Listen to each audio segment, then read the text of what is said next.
সেটাই তো বলছি, ওটাই তো বলছি যে এইটাই তো তার, সে তো এখন বুঝতে পারছে। ওদের বাড়িতে গিয়ে তখন বুঝলো যে এই ব্যাপার, তারপর তুই আছে, নাহলে জিজ্ঞেস করে যে কি করবো, কেটে গেল কেন। হ্যাঁ, আমাকে এর আগেও একদিন মেসেঞ্জারে লিখেছে যে 3 দিন আগে থেকেই দেখতে পাচ্ছি না। তারপরে বললাম দেখছি, তারপর তো দেখলাম কালকে, বললাম আমি পাঠিয়েছি, দেখো তারপর কালকে দেখলাম, অ্যাকসেপ্ট করলাম, তো বললো হ্যাঁ হয়েছে।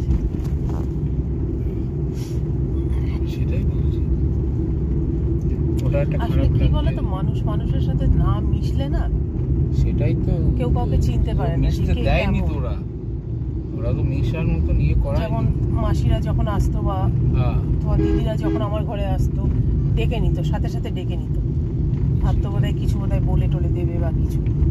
আসলে যে চুরি করে তার ভেতরে একটা ভয় থাকে, এই হচ্ছে ব্যাপারটা। অন্যায় করছে সেটা বুঝতে পারছে, তারাও তো আমাকে চেনে, দেখছে।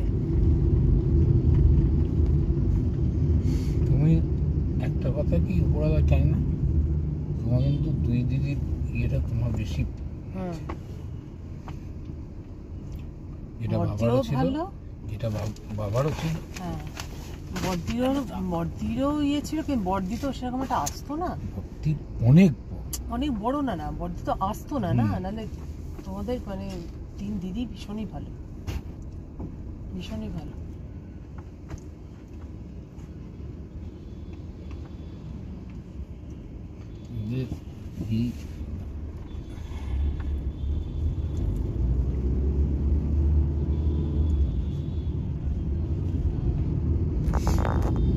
চলো আর দেখা যাক কি হয়। আমাদের এখন একটাই চিন্তা, ওইটাকে নিয়ে তো কিছুটা হিলে বাঁচলো, নাহলে তো আমার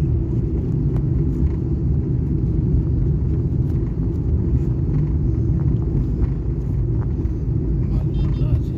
হ্যাঁ, আমি ভাবছিলাম যে ঠান্ডা হবে না, দেখলাম কষ্টটা হয়নি, চালিয়েছে, ওই জন্য ঠান্ডাটা হয়ে গেছে।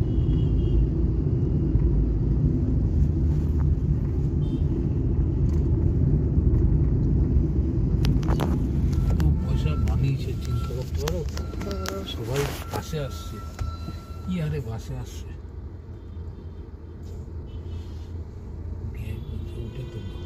একটু সাইডে গাছগুলো একটু তুলে নিয়ে দিচ্ছি।